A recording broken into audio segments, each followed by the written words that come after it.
Assalamu alaikum and welcome to another episode of Mind and Muse, the show where art, literature, mind sciences and music come alive. I'm your host Imad Kasir and I'm thrilled to have you tuning into FM 87.6 or streaming live on www.radio.gov.pk and on our Facebook live page Planet FM 87.6. Today we have a very special guest, a man of many talents who has served the nation with distinction in the Federal Board of Revenue but is perhaps better known for his poetic powers. Please welcome Khawar Ahmad, a renowned poet, translator who has been gracing the Urdu literature since the early 1970s. Coming from a family of literary giants, Khawar Ahmad is the son of well-known poet Saeed Ahmad Akhtar and brother-in-law of another renowned poet Ghulam Imad Kasir. With 5 poetry collections to his name, Khawar Ahmad has established himself as a prominent voice in Urdu poetry. Apart from his original work, he is also a skilled translator, having translated books from English. He is also translating from Pashto and Saraiki into Urdu. Today we will be discussing contemporary trends in English and Urdu literature in Pakistan. We'll explore the current state of Urdu literature, the impact of globalization on literary trends, and the role of poets and writers in shaping cultural narratives. So let's get started. Welcome Khawar Ahmad and thank you for joining us on Mind and Muse today. We are looking forward for a fascinating conversation. Welcome, sir. Thank you. Thank you very much, Imad. Really, I'm thankful that you invited me to such a wonderful place and such a beautiful institution. So let's start with your early life, education and inspirations. So can you tell us about your early life and education? How did your upbringing shape your interest in literature? Thank you. It's a question there, but I'm not much interested in talking about my own self. But anyway, like to know. So far as my basic education is concerned, my schooling was in my native town, Dera Ismail Khan. From my early classes to first year, which I did from government degree college, D.A. Khan. And that period of my early education, where for most of these 8-9 years, we were living in a house which was within the college's premises. That in fact multiplied that influence of education on my early childhood. So that's really great to know. And you mentioned that you lived in a college premises and where Sayyid Ahmad Akhtar Saab, he was teaching there. And I mentioned his name in the start. So can you tell that how did he influence you and what was the inspiration? Every child is definitely influenced by his or her parents and especially father. And that place, that college, that house where Baba was not only a lecturer but warden of a hostel, warden of the tribal hostel. That whole place was all the time, whenever we came back from our school, our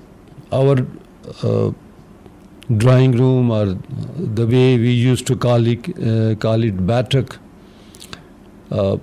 some friends of Baba lecturers, professors, students, they were there, and the kind of words and the language that we used to hear all the time, like books and teachers and professors and Rizvi Saab and then Ashq Saab, Aaye Hain. So all such names throughout the day. That was the atmosphere that I grew up in, and I spent my childhood there. So those were the early inspirations. And what influence of your father's poetry would you like to share that? Initially, I don't think the direct influence from Baba's poetry was there, but I was so much influenced by that whole atmosphere which was there. Those were the days, though Baba was a lecturer in English, but in those days when I was in 5th or 6th class, he was also preparing for his MA Urdu, and number of books used to be there on his table, in his room, everywhere. And as I was the eldest in the siblings, so Baba used to engage me sometime. वो किताब ले आए या वहाँ वो किताब पढ़ी होगी या वहाँ papers रखे थे, things like that. So the whole day I was like breathing in words and names of the books and poetry. So that was something very, to me it was very fortunate that I grew up in such a place. Indeed, it must have been. So what do you see the difference, the kind of literature being written in those days, in the 70s you are talking about, and on the present day? So what shifts have you observed in themes, styles? Mr. Imad, it's a very, very detailed subject, and it requires very detailed answer. But fact of the matter is that to me, I do not see some big change in our themes so far as literature is concerned, in our novels or poetry, or even in our short stories. The kind of literature that we were introduced to in our early days, those influences and those books and those legendary figures, they still have that that place, that respect and that command in that field. But when we especially talk about the literature from 70s onwards, I think there was a complete such period when our literary scene was dominated by a number of very big names, but after they had gone and people started analyzing their contributions and their characters and their writings, so we came to know about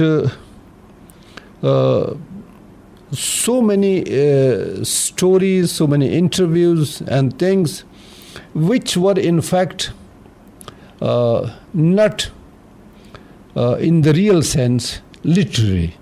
For instance, there was a very well-knit group of our senior writers, including Qudratullah Shahab and Ashfaq Ahmad and Mumtaz Mufti Saab and a number of such big names, very respected names. And they had a kind of influence on the coming generations, which I personally believe that did not properly led our generations to real literary norms, literary heights. Their subjects in which a very strange color of Sufism and then number of peers and so many such things, and that when after they had gone and people started writing about them, writing about their books, writing about their... I personally loved Ashfaq Ahmad's TV serials, Ek Mohabbat Sau Afsane, the kind of style he had. And that's why he had a lot of influence. But so far as proper guidance and leading of the new generations is concerned in literary fields, I think a number of those people, they used their positions, their official positions, they enjoyed their official positions, and people couldn't see their true faces.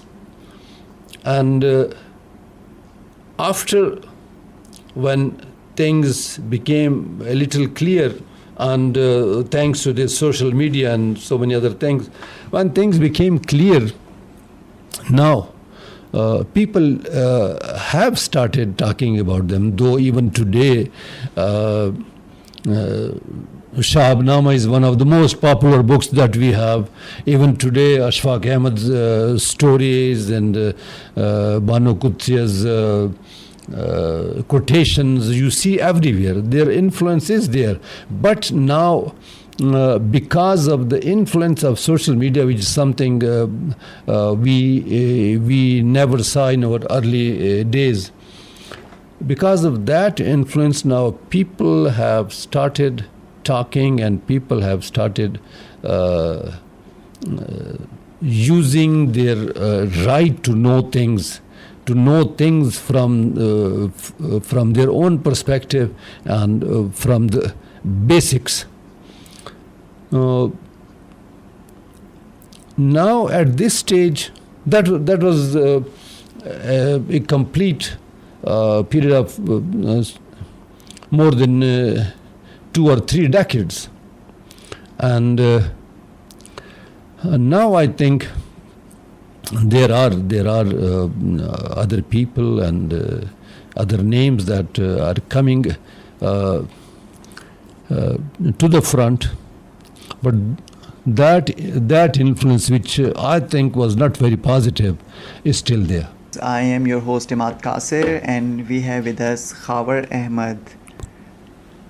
Khawar Ahmad is the author of poetry collections like Manzar Mere Darichon Se. It was his first poetry collection, and then followed by Raqse Visal. Then he had his collection Sarshari, and then Abre Labrez, and then recently Dil Mein Kindil Gham, which is sort of a collection, and he had all these poems from all rest of the collections are also included, and his new poetry, his latest poetry is also included in his latest book.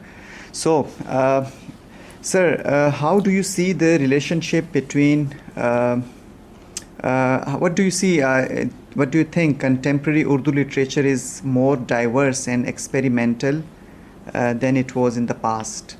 Although you have partially answered that you still think that it's not much different, but if you could tell us listeners in a bit detail. Imad, the basic thing which I personally see on the literary horizon of my homeland, that may be very different from a number of other people's views. Nowadays, like so many other things, our literature is being influenced by social media. Now, the problem with this influence is that in olden days, or in those golden days, writings and writers and authors and poets, they were influenced by some school of thought, some philosophy. And that school of thought or that philosophy had some basics, some rules, something solid on the ground. But nowadays, when things are being influenced by social media, they don't have any such basic ground to stand upon. Today, you will see one kind of color. If the whole world is talking about the rights of the Palestinians, everybody will be doing the same thing. Next day, when another issue pops up, and you will see very serious people who a few days ago were writing something else. Now they will be writing in a very different style and a different mode, and so you won't be in a position to understand or properly analyze their own stand, from where they are speaking, their own style, their own thinking process, the idea or the ideology that they are influenced by, or they feel it very close to their hearts. It becomes very difficult. So such detailed influences like there were and there used to be, I don't find in and things are changing with such a speed because of these new inventions and devices, and the way they have changed the whole outlook of the society. Now, in literature, I think that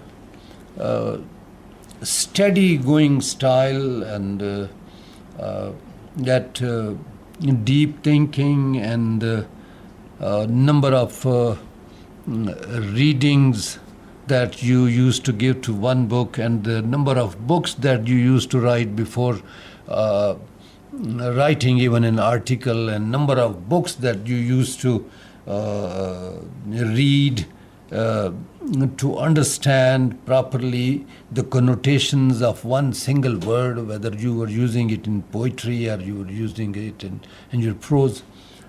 That basic support I don't see there, and our younger generation and our younger writers and authors and poets, though they have that natural talent there, you can see that in their lines, in their couplets,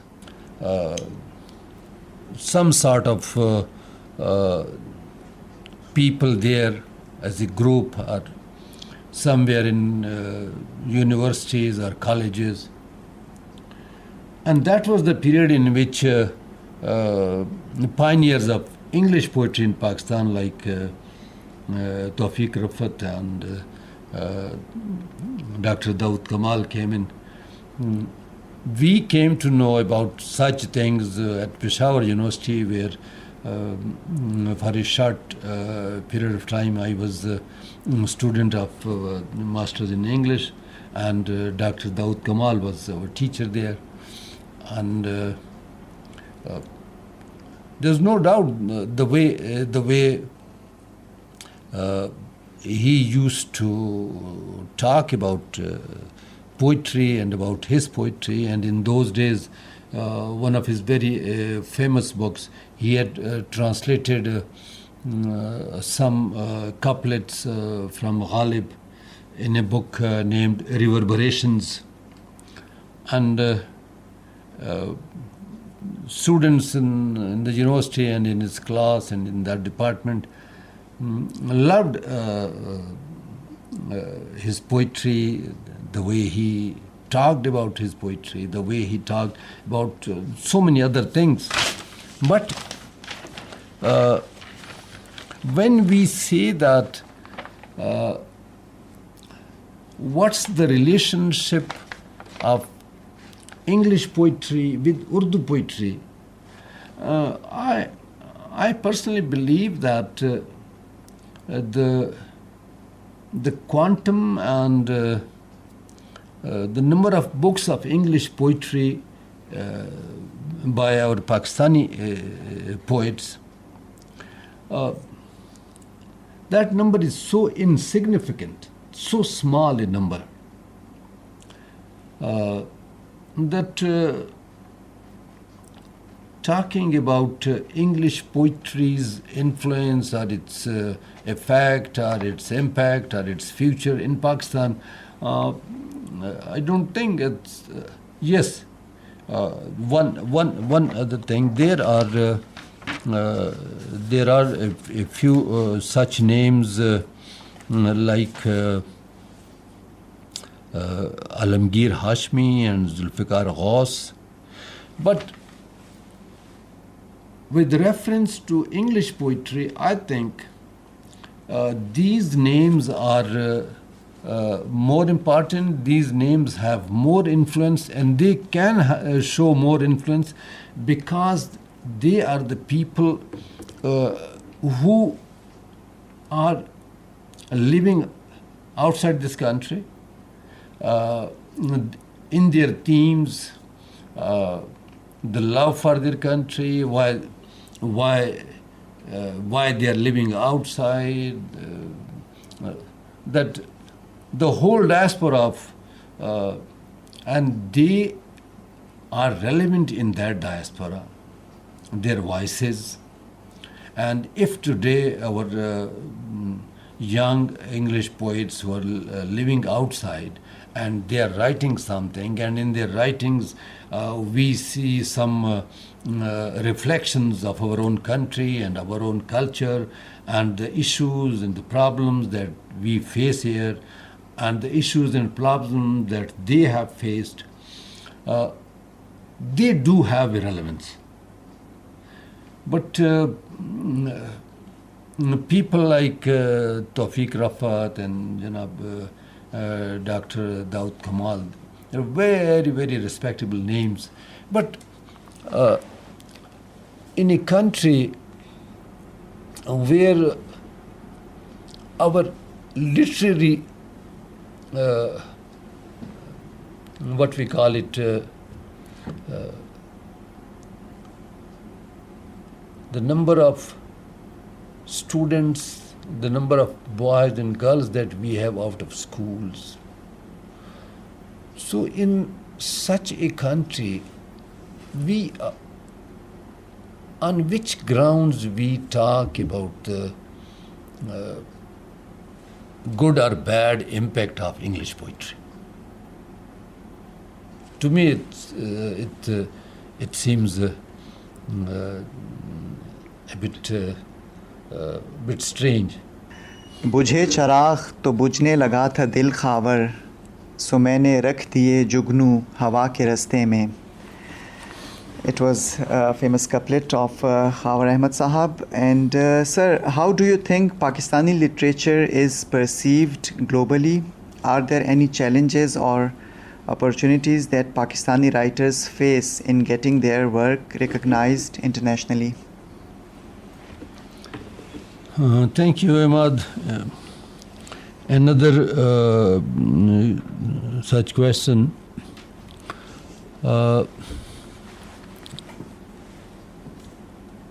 So far as the wording of the question is concerned, it's very simple to say that the global impact of Pakistani literature or global impact of our writers and authors on global level.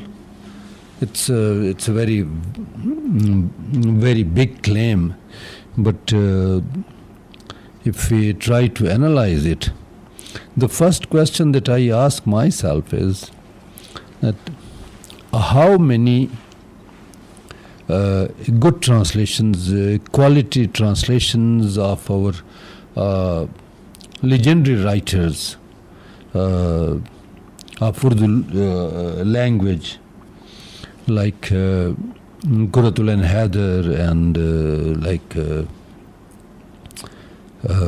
Abdullah Hussain and Mustansar Hussain Tarar, number of things.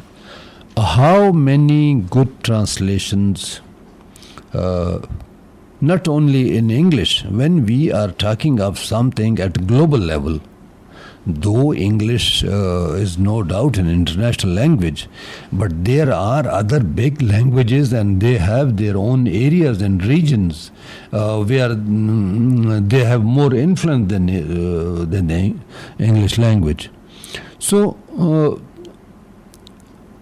the question that comes to my mind is, do we have some standard good translations of such books like Udas Naslein or Aag Ka Darya or Pyar Ka Pehla Sheher? And if we have either no good translations, and if we have a few translations and we can only count them on our fingers, on the basis of those few translations, how can we even think of analyzing the influence of our literature on global level? It becomes a very difficult question because I don't see any such impact. Yes. There are big names, and those big names are they are known at certain international level.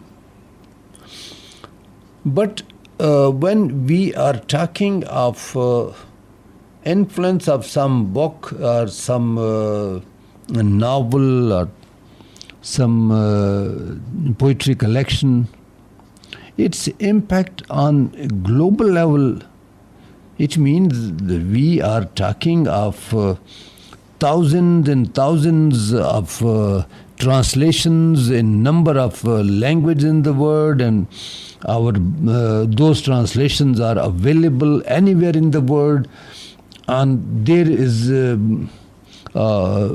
some quite long period in which people come across those translations and read them, and then that influence or that impact starts taking its first steps there.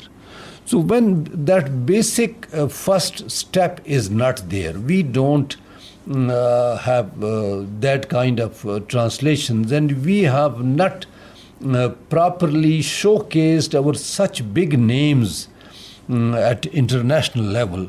How can we sit here in our own rooms and start analyzing the influence that our authors or our literature, our books have on a global level? So you think that we haven't done what we should have done Yes. in order to promote our giants, like you Yes, mentioned a yes, few in yes, the yes, prose, yes. and in poetry, what do you think? Yes. Do we have translations of our legendary No, poets? that's Imad, very obvious in a number of ways. For instance, a few months ago, I was talking in Academy of Letters on some such issue, and the topic was why there is no Nobel Prize of Literature for any Urdu author or writer, though we claim and we believe rather that we have some big names, and there is no doubt we do have some very big names in Urdu literature. But why they have not even nominated or not even gone up to that level where they are taken up or they are selected by those Nobel Prize committees? The basic thing is that we have utterly failed to properly present these names who otherwise in their own right. For instance, when we are talking of Faiz Saab or Faraz Saab or even Parveen Shakir, they are such names that they are known outside their country. They are known at so many international forums. But that's only because of their own charm, their own efforts, their own personalities. But as a nation in which we do have number of institutions, as a country, I don't think we have done our proper homework where we can we could have properly introduced these people. Faraz is known throughout the world where Urdu is known, but all that job has been done by the person himself. What our institutions have done to multiply that influence that Faraz could personally create and generate in the world. Same is true of Faiz Saab. And there I think that it's a very childish question to ask about the global influence of our literature on other countries, other people, other literatures. I think we should first make our own house in order. What we have to do here, we have number of institutions, and it's their basic jobs. Before doing that, it's of no use of even discussing anything like the influence of our authors or writers or literature at any level at the global field. Before the program, you were mentioning Rabindranath Tagore and his Nobel. So, I mean, what was his? Yes, when we look at that, when you look at the details of those details are very interesting to us because that's the only literary Nobel Prize that subcontinent has. But the fact is that Rabindranath Tagore's, the way his name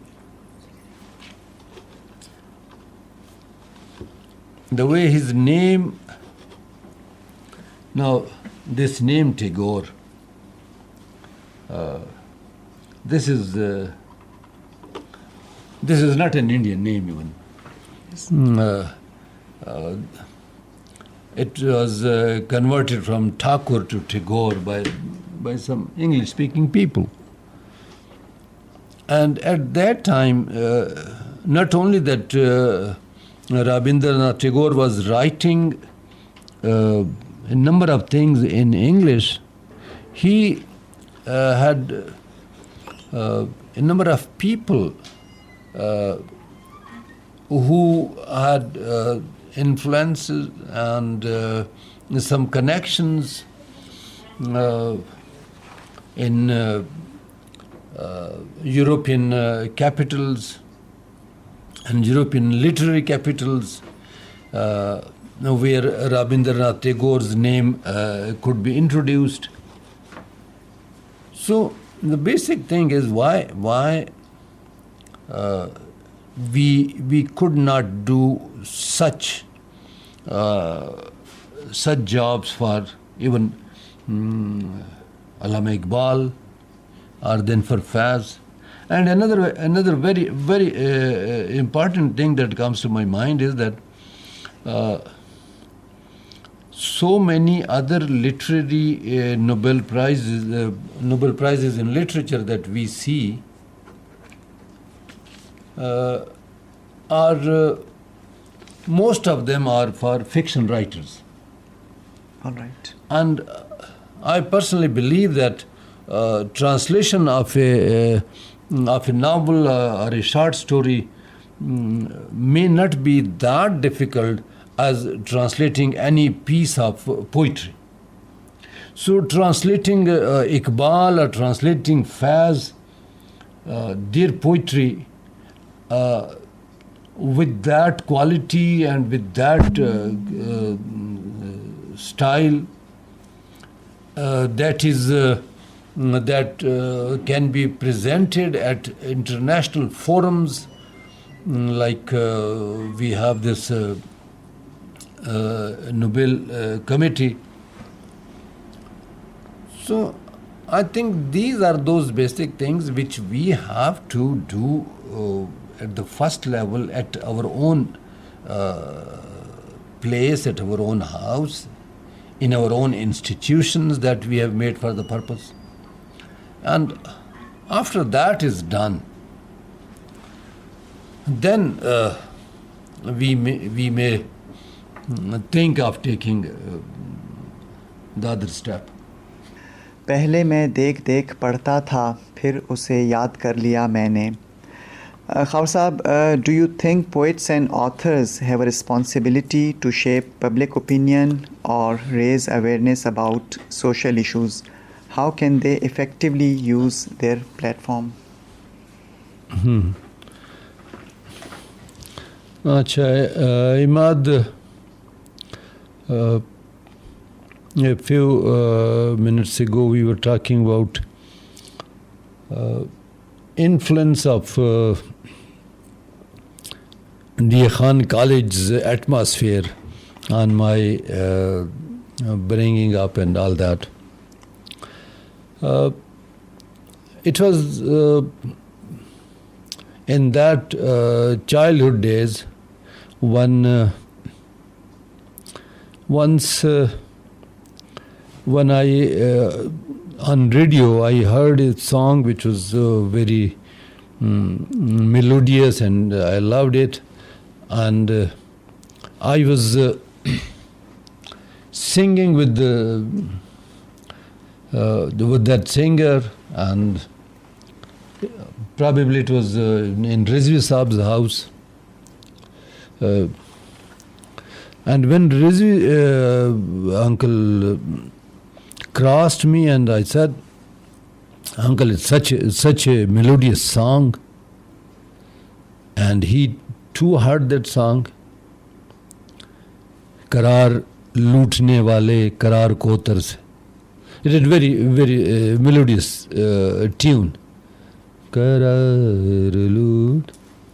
So when Rizvi Saab heard that, Rizvi just passed by and said, "ये कोई गीत है कि कोसना है?" And I didn't know the meaning of kosna, so I couldn't say anything. But when I inquired the meanings from my mother and from auntie, and then I came to know that it's a kind of kosna means when you are naming somebody and saying something negative or something wrong to somebody. That was the first thing that came to my mind regarding the role of a writer or of an author. An author or a writer or a poet has a very important role because his words, the way he writes, those things have some influence of influence the people around him or her. And if from that age and from that stage you don't really understand the role that you have to play, the responsibility that you have to carry, then writing something in which you are using your powers, your power of writing. This is a very strong tool in your hands. You know how to write a couplet. You know how to play with words. You know how to play, and through those words and through those couplets and through those lines, you are also playing with the emotions and with the feelings of the people that are reading or listening to that thing. And if you don't understand your own role and the responsibility that is placed on your shoulders with that art or that power, that talent, then I think you are at some level misusing your talent. You are either wasting it because you are not understanding your own role. This is the first step. And when we start taking this responsibility a bit more seriously with the passage of time, with your growing age, with your readings and studies, this responsibility takes you to a higher level where you believe that your words, your writings, your lines should have a positive purpose. If you have that power to influence people, even 2 minds, even 3 minds, but if you can influence, why not to influence them in some positive way? And when you come to understand your that prowess of writing at that level, then with the passage of time you are not writing for the sake of fun. You're writing with some purpose in mind. If the whole word is just for the sake of fun, without any purpose, this is something which I could never understand, and especially at a senior level, with the passage of time, and you go through so many different roles in life and different responsibilities in life. That's why I have always believed. I don't think that poets and authors should have a role. I believe that they must have a role, and they must understand their own role. And if that role, it's an old discussion when we used to be involved in that, literature for the sake of literature and literature for the sake of life, adab bhara adab or adab bhara zindagi, and things like that. But I have failed to, it may be my own weakness, I failed to believe in adab bhara adab. If you think that you have no relation or no connection with your surroundings, with the people that you are living within and you are living with,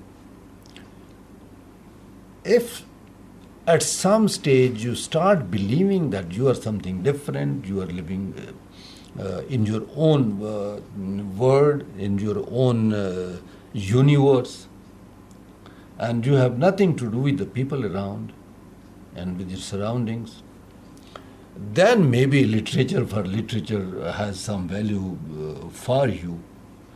But I don't. I really believe that any kind of talent that you are given with the grace of some high authority, you have to utilize that talent for the people and your own surroundings, the areas. I remember one of my couplets from the first book. कैसे मुमकिन है कि जिस शहर में हम रहते हों, कैसे मुमकिन है कि जिस शहर में हम रहते हों, उसके जलने से कोई काम ना रखा जाए. This is otherwise not possible as a living being. You are sitting somewhere and there is fire all around, and you say that I'm not bothered, I'm not concerned, so you have because already, I'm safe. Yes, that's true, and you have already responded to this question in your first book. You mentioned Yes. it, that was such a lovely couplet. Can you give example, how has literature influenced social change in Pakistan?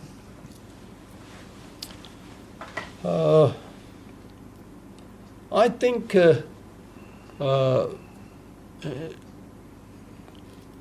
here in our country,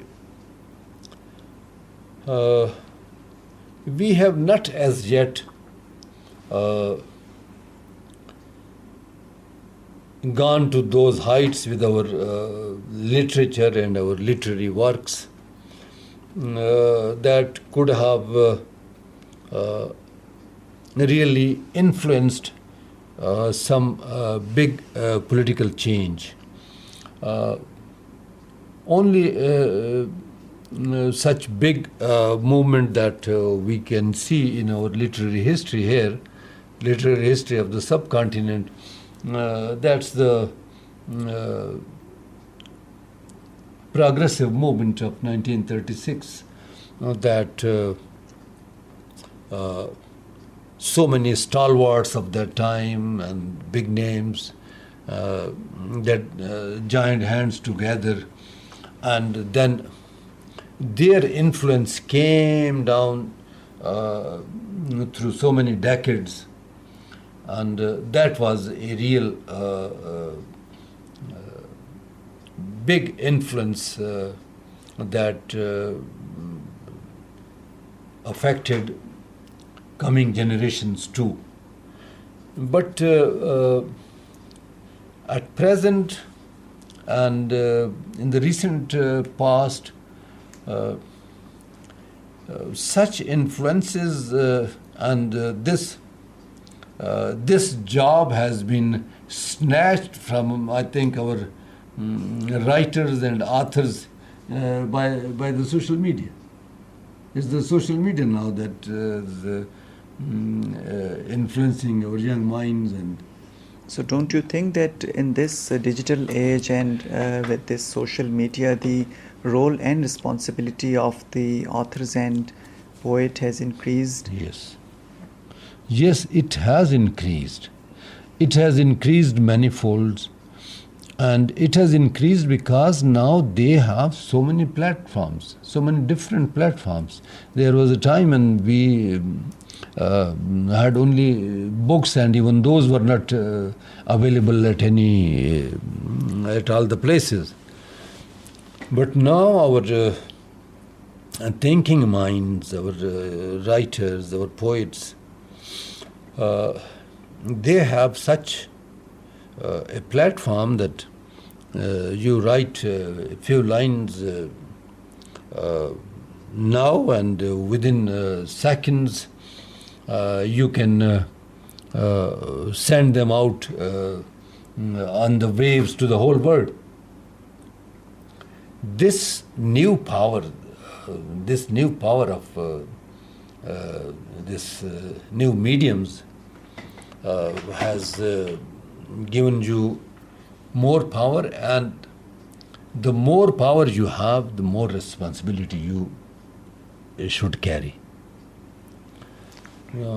If with that power you have no concept of responsibility, then that power, whether it's the power of your writing or power of your speech or power, whatever, that power may not be may not have positive effects for the society as a whole. Right. Apart from being a poet, you are a translator also, and you have translated many books from English, and you are also working on other languages. Can you please share your experience as a translator and translating works from English?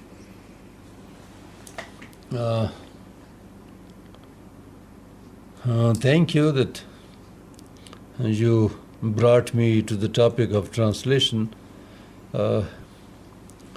Translations are as important as original writings are, because when we look not only at the history of literature but at the history of word and history of civilizations, it was through translations that knowledge from one corner of the world came to another part of the world. It was Greek philosophers, and then their Arabic translations, and So translation in itself is as important as original writings are. Number one, my interest in translations is later phenomena, but my native town, Deir Ismail Khan, I have always liked that place with this reference. It's a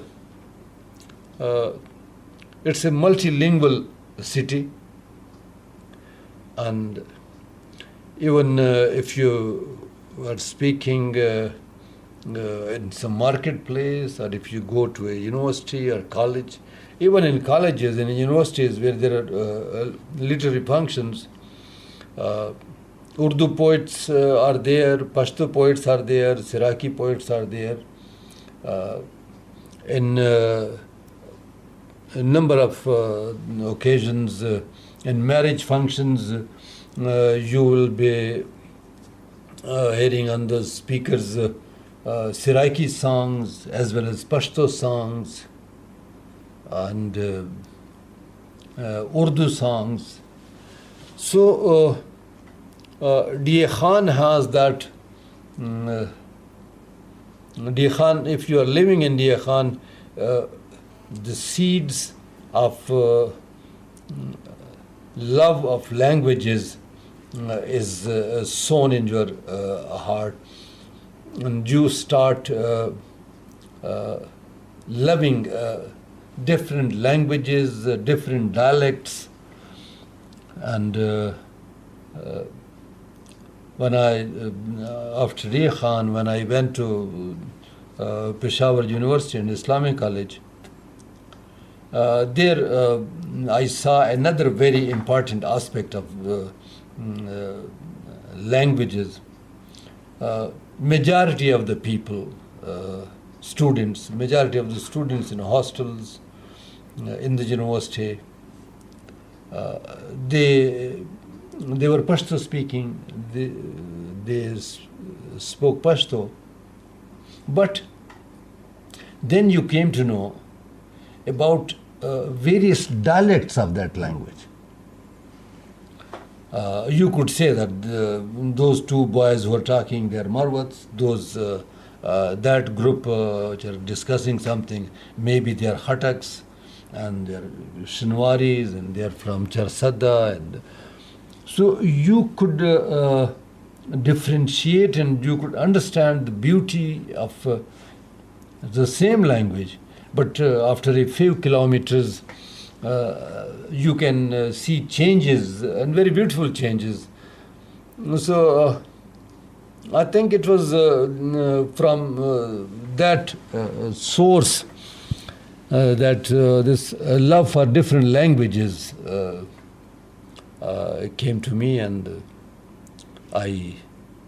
So you were I always. embraced it. That's really great to know. And so you were always a keen observer, and also fond of learning many languages and even dialects of the same language. So tell us about your translations. You have translated works of Dr. Zubair Karim, his books on finance, and how was that experience?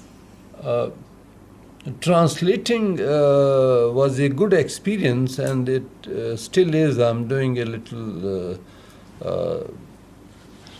job on another person from Pashto literature, but this reference of Dr. Zubair Karim now brings a very sad incident to my mind. A few months ago, I translated another book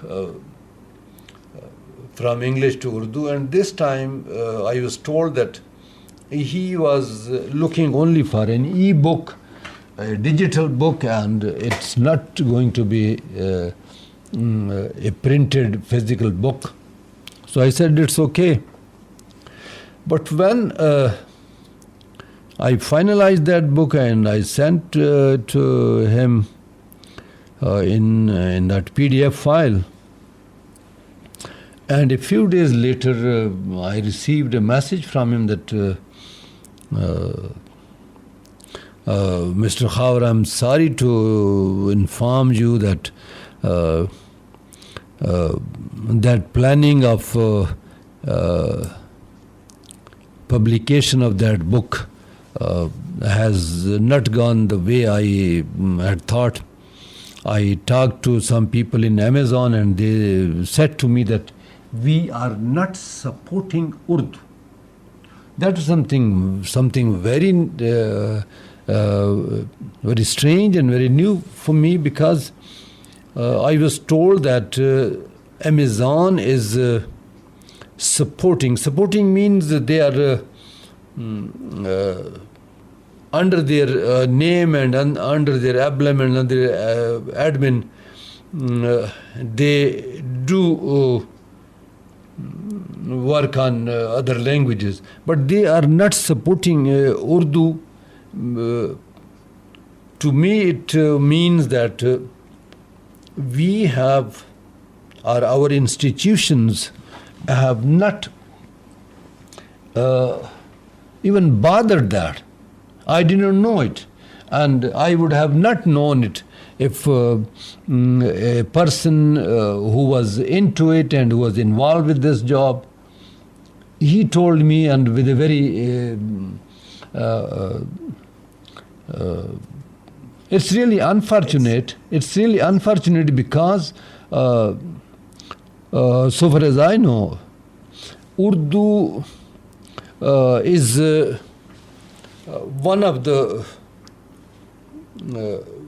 very well-known languages, and a number of people in our diaspora, from India, from even from Bangladesh, from the whole subcontinent, and now there are huge communities in Europe and in the United States and even Canada and Australia, where Urdu is known as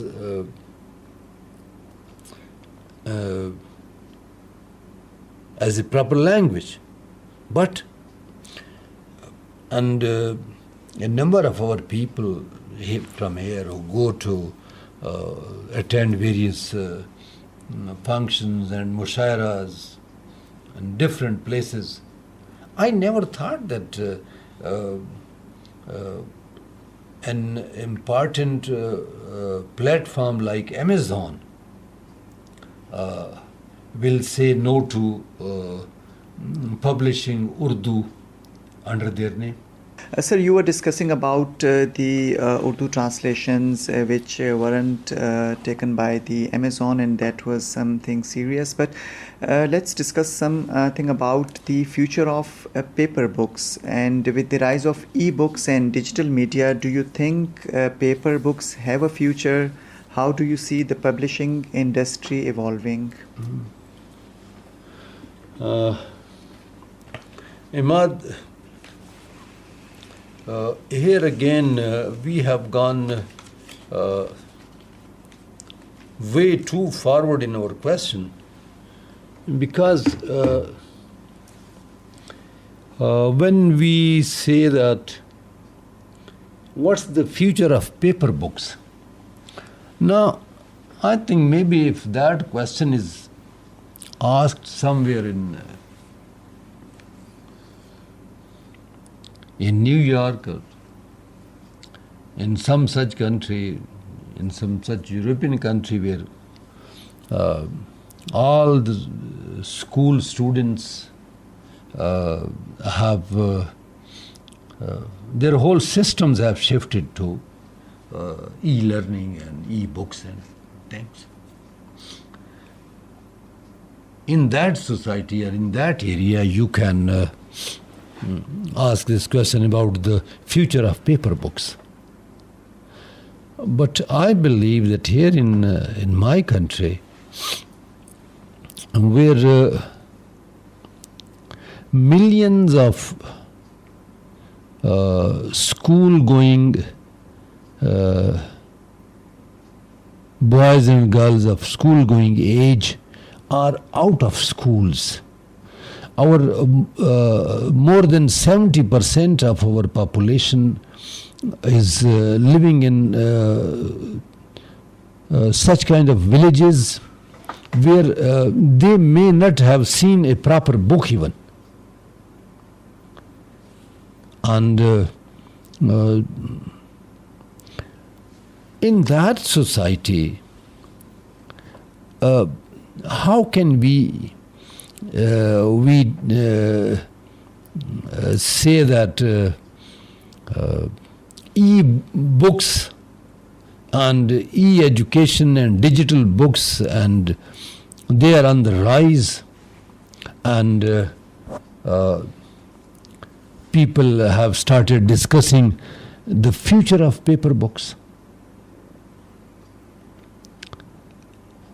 I think at the moment, and in the coming so many years, I don't see that we will be in a position to properly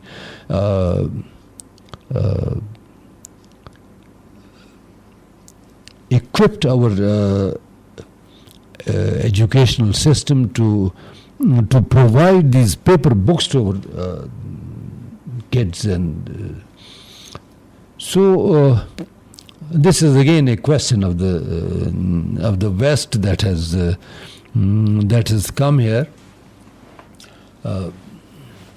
We do have somebody's couplet, किसका है, ये आखिरी सदी है. Saud Usmani. So this is maybe something that's in our minds, but we have a very long way to go to reach up to that stage where we will be worried about the future of Paper books. paper books. So since people have already started reading those e-books and all that is there. Yes, but that's a very small percentage of our population. Millions and millions of our kids and boys and girls who are living in our whole country is not living in these 3 or 4 or 5 cities. That's right. Sir, what role do institutions... Have you ever asked this question of paper books in Paharpur? No. You're right. You're right. I mean, as you mentioned that 4 or 5 big cities where they have this internet facility and Wi-Fi is available everywhere, they have the access to... We don't have electricity yet. Even, that's true, and they have no access to even schools and the paper books. So you rightly mentioned. Sir, what role do you think that institutions, we have so many institutions in promoting literature and supporting writers, and how do you see their role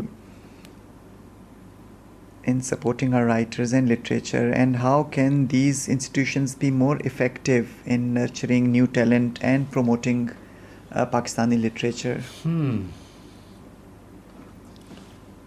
Thank you, Imad. This question asks us to focus on the number of institutions, and mainly these institutions, when they were introduced for the first time,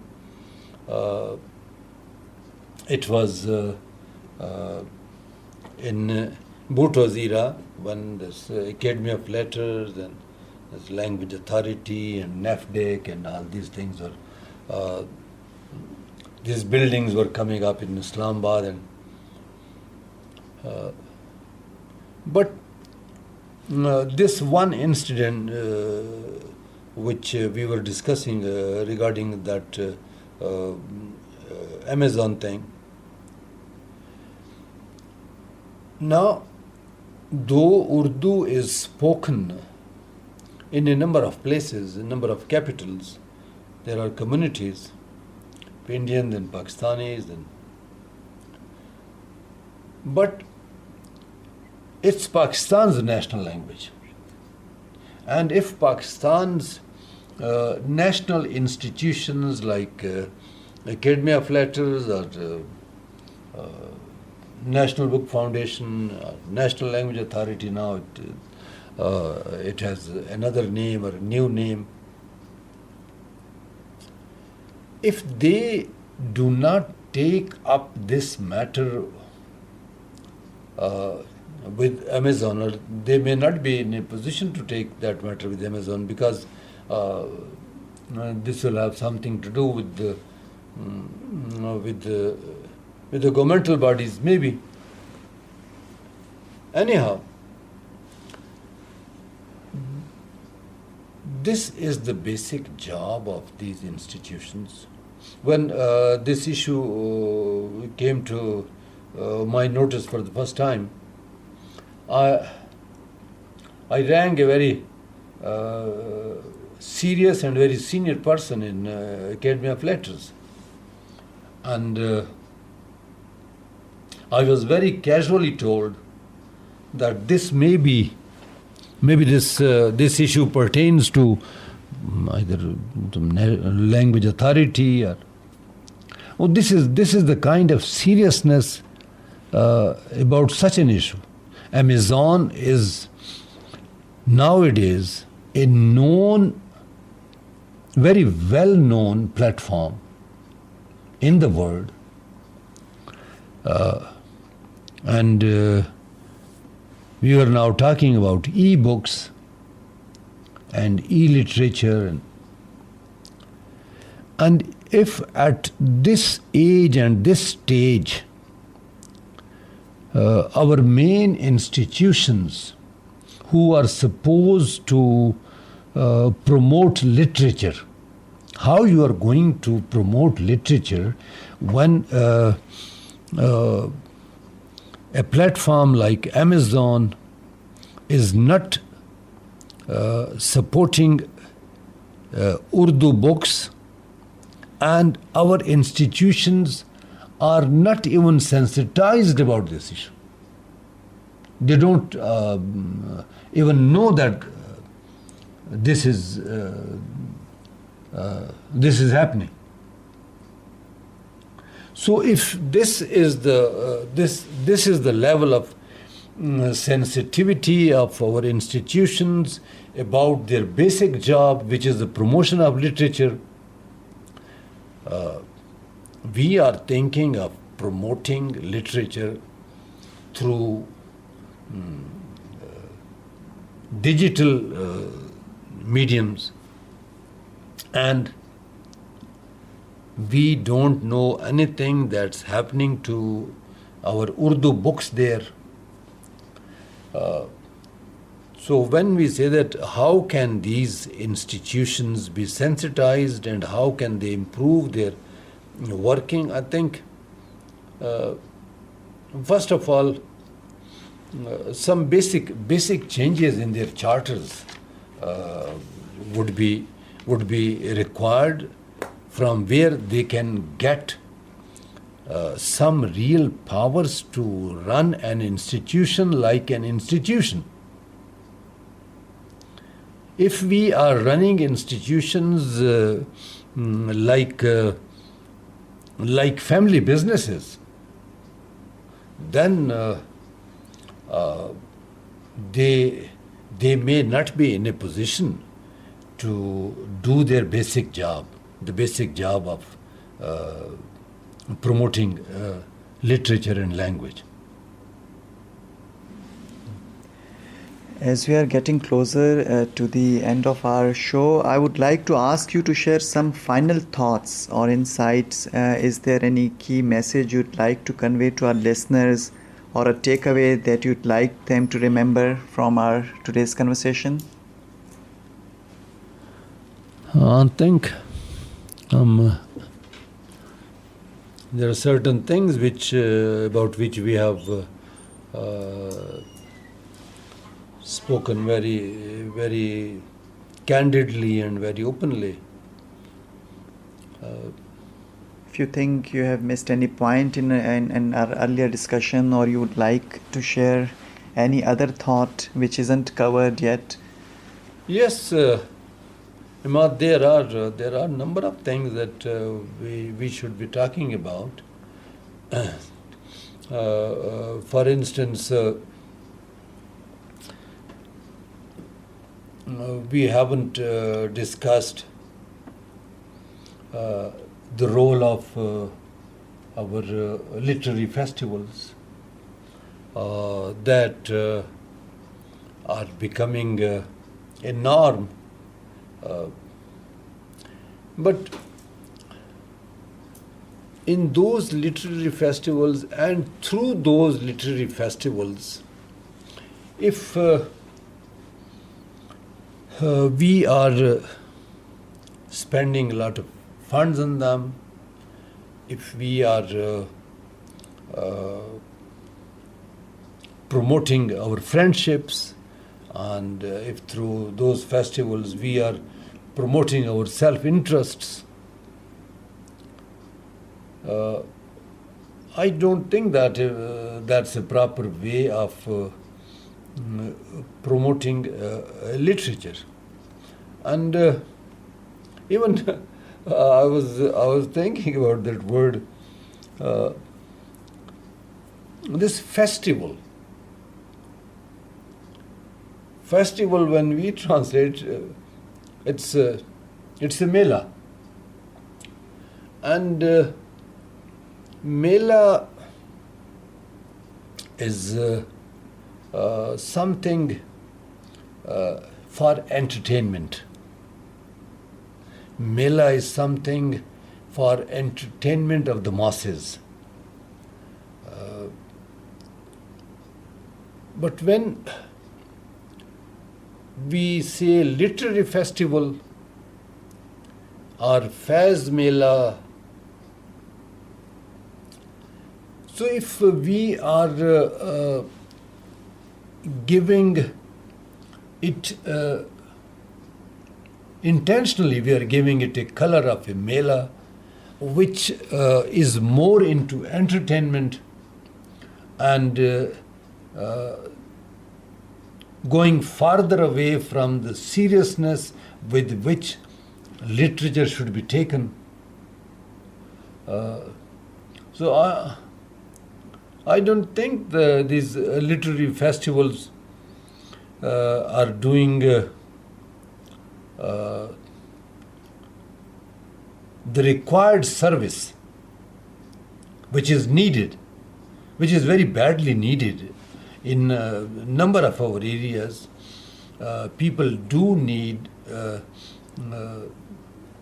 good books. People do need to see and talk to literary people. People do need some such occasions and events and functions. But if we turn them into a mela, and in which there is only that entertainment is something wonderful for life. But if we turn the whole literary festival into a mela where no serious issues or topics which are relevant. We do discuss certain topics, but we will be discussing topics like comparison of Aniso Dabir, Ghalib or Mir ka muwazna. These topics are no more relevant in a society in which we are living now. We have other so many basic issues about which our writers and authors and poets have to be involved with them. And for that serious involvement, we do need something beyond festivals, something really serious, where we should sit and look into the issues that are confronting us. That's really great. And your message to young writers and poets who want to write poetry or prose, whatever, your message to them? Again the same couplet. कैसे मुमकिन है कि जिस शहर में हम रहते हों उसके जलने से कोई काम न रखा जाए. We should be very, very sensitive to the issues and problems of the people around us that we are living with.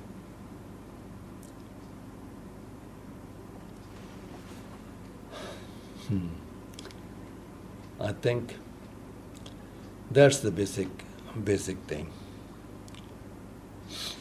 We should be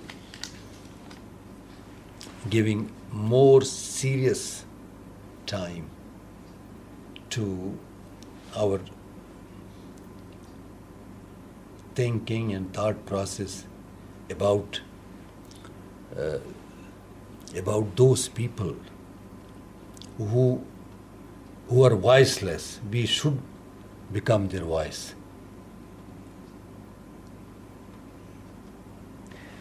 Right. Thank you very much, Khawar Ahmad Saab, for joining us Thank you. today in Mind and Muse and sharing your valuable insights and experience with us today. It was an absolute pleasure having you here, and I hope our listeners must have enjoyed and learned a lot from your conversation. So till next time, this is Imad Kasir signing off from Mind and Muse FM 87.6. Allah Hafiz.